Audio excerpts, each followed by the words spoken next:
अस्सलाम वालेकुम जी, मेरा नाम आमिर बिलाल है। नाजरीन, आज मुख्तलिफ इश्यूज़ हैं, उनके ऊपर बात करेंगे। और एक तो एक्टिवली बहुत कुछ मशरक़ वस्ता में हो रहा है,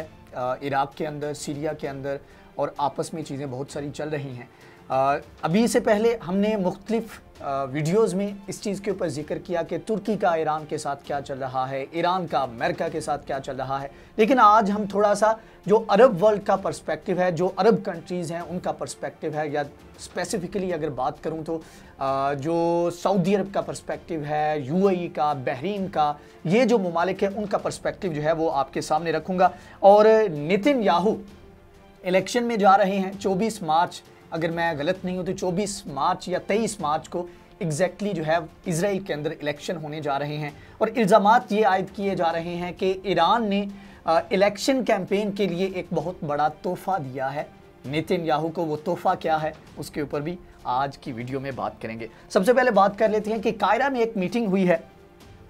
अरब लीग काउंसिल का इजलास जो है वो होने जा रहा है, और साइड लाइन्स के ऊपर एक मीटिंग हुई है जिसके अंदर बहुत सारी चीज़ों के ऊपर डिस्कस किया गया है। और मेन जो एजेंडा था वो ये था कि ईरान के ख़िलाफ़ किस तरीके से एक अलायंस बनाया जाए और किस तरीके से ईरान का बढ़ता हुआ जो इन्फ्लुएंस है उसको टैकल किया जाए। और यहाँ पर जब मैं ये बात कर रहा हूँ, आपको ये खबर दे रहा हूँ, तो आप जहन में एक और चीज़ रखिएगा जो कि पिछली वीडियो में एक मैंने बात की थी। आपको बताया था कि बहरीन, यूएई, सऊदी अरब मिलकर इजराइल के साथ एक अलायंस बनाने जा रहे हैं ईरान के खिलाफ। तो आप कह सकते हैं कि तमाम तर चीज़ें जो हैं या तमाम तर जो डेवलपमेंट्स हैं इस वक्त जो मशरक़ वस्ता में हो रही हैं वो अरब ममालिक मिलकर ईरान के खिलाफ कर रहे हैं। एक तरफ अमेरिका जो है वो बहुत ज़्यादा एक्टिव है, और उसने ख़ुद वो इतना ज़्यादा एक्टिव नहीं जिस तरह डोनाल्ड ट्रंप के दौर में था, लेकिन इस वक्त जो एक्टिवनेस शो करवाई जा रही है वो अपने अलायंस के थ्रू करवाई जा रही है, जिसमें सऊदी अरब, यूएई और दीगर ममालिक शामिल हैं। इसके अलावा इजराइल भी काफ़ी ज़्यादा एक्टिव नज़र आता है, और इजराइल की जानिब से भी इसके ऊपर काफ़ी इल्ज़ामात आयद किए जा रहे हैं। अब ये है कि ये मीटिंग जो हुई है इसमें फैसला किया गया है कि ईरान का जो बढ़ता हुआ इन्फ्लुएंस है उसके खिलाफ जो है कदम उठाया जाएगा। और मेरे ख्याल में जो मेरा एनालिसिस कह सकते हैं आप इसको, वो ये है कि जो अभी जो खबर आई थी कि इजराइल की जानिब से ये एक अलायंस जो है प्रपोज किया गया है सऊदी अरब, यूएई और बहरीन के साथ मिलकर ईरान के खिलाफ, तो इसके लिए राह हमवार की जा रही है इस तरह के बयानात देकर। ये बिल्कुल उसी तरह का पैटर्न है जिस तरह से जब यूएई की जानिब से इजराइल को तस्लीम किया जाना था तो उस वक्त के बयानात थे। इजरायली मीडिया भी इसके ऊपर रिपोर्ट करने लग पड़ा था, और सोशल मीडिया के ऊपर भी इसके ऊपर डिस्कशन होने लग पड़ी थी, और उसके बाद जाकर एकदम से ऐलान कर दिया गया कि इजराइल को तस्लीम करने जा रहे हैं। इसी तरह उसके बाद फिर बहरीन की जानिब से, मराकेश की जानिब से और सूडान की जानिब से भी तस्लीम किए जाने के ऐलानात किए गए। एक तरफ तो ये मीटिंग है, और इसके अलावा इजराइल की जानिब से भी प्रेशर बिल्ड किया जा रहा है। इजराइल में नेतन्याहू जो है, जो कि मोस्ट लाइकली है कि वो इलेक्शन ये हार जाएंगे, क्योंकि उनके बहुत सारे मसले मसाइल हैं, करप्शन के इल्ज़ामात हैं। इसके अलावा जो उनके साथ अलायंस में, क्योंकि उधर ज़्यादातर अभी आज तक इजराइल की हिस्ट्री में ऐसी कोई गवर्नमेंट नहीं बनी जो कि कोलिजन गवर्नमेंट के बगैर हो। तो जो कोलिजन गवर्नमेंट थी पिछले टेन्योर में नेतन्याहू के साथ, तो उनके साथ उन्होंने धोखा किया था, जिसके बाद वो अदालत में भी हैं और केसेस भी इनके खिलाफ चल रहे हैं। अब ये तकरीबन 2 साल के अंदर चौथा बड़ा इलेक्शन, और जनरल इलेक्शन जो होते हैं, चौथा इलेक्शन होने जा रहा है इजराइल के अंदर। तो इसमें जो इलेक्शन में जो कह लें कि बेचने के लिए जो चीज़ अब इस्तेमाल की जा रही है वो ये है कि ईरान का जो उसकी कह लें कि जो बढ़ता हुआ इन्फ्लुएंस है वो एक ख़तरा है रीजन के लिए, उस चीज़ को वो कैश करवा रहे हैं। साथ में जो अरब ममालिक को साथ में लाया है उसको कैश करवा रहे हैं, और साथ में जो अभी चीज़ ये कैश करवाई जा रही है कि ईरान ने किस तरह से जो इजराइल का कार्गो शिप था उसके ऊपर अटैक किया और उसको तबाह करने की कोशिश की, और उसके बाद जो तमाम तर सूरत हाल है इस चीज़ को। अब यहाँ पर जो एनालिस्ट हैं वो ये कहते हैं कि इतने क्रूशल टाइम में ईरान को ऐसे नहीं करना चाहिए। तो यहाँ पर आपको बताता चलूँ कि ईरान ने इस चीज़ से डिनाई किया है कि उसका इस चीज़ में कोई हाथ है कि उसने जो इजराइल का कार्गो शिप था उसके ऊपर कोई हमला किया है। लेकिन यहाँ पर कहा यह जा रहा है, जो एनालिस्ट हैं वो ये कह रहे हैं कि ईरान ने ये एक बहुत बड़ा तोहफा दिया है इलेक्शन कैंपेन के लिए। जिस तरह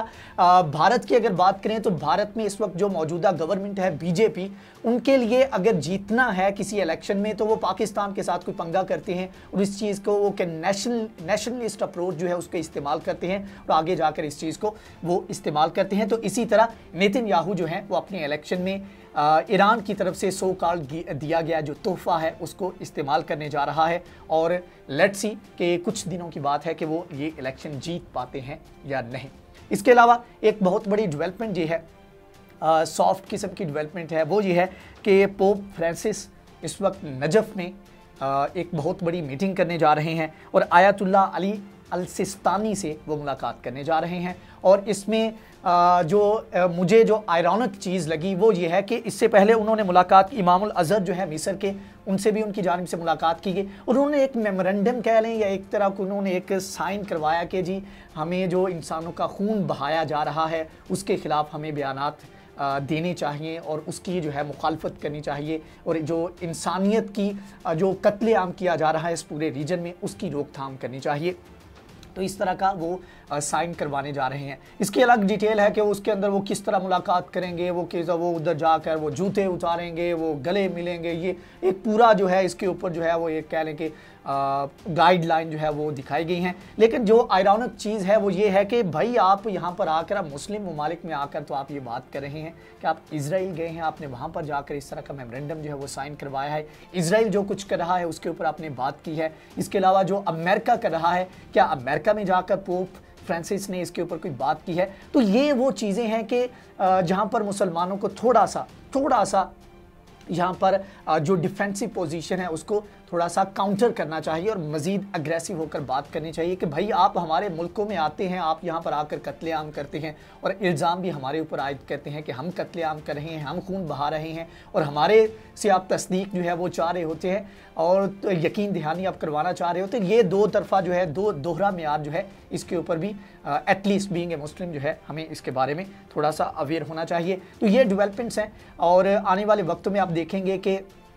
इसमें मज़ीद तेज़ी भी आएगी, ईरान के ख़िलाफ़ एक अलायंस बनेगा, उसके लिए एक माहौल बनाया जा रहा है और अमेरिका का जो एक अग्रेसिव स्टांस था, मैक्सिमम प्रेशर की पॉलिसी थी, उससे वो थोड़ा सा पीछे हटा है और ये जो ताकतें हैं जो उसके इस खित्ते में अलाइज़ हैं उनको वो इस्तेमाल कर रहा है। दूसरे लफ्ज़ों में कह लें कि वो ये कहना चाहता है कि भाई हमने आपको इतना फ़ायदा दिया, हम आपके लिए इतनी आपको फेवर्स दे रहे हैं तो आप भी हमारे लिए कुछ करें ना। तो वो करने के लिए उन्होंने ये सारे इक़दाम जो हैं वो किए जा रहे हैं और इजराइल को इस्तेमाल किया जा रहा है और साथ में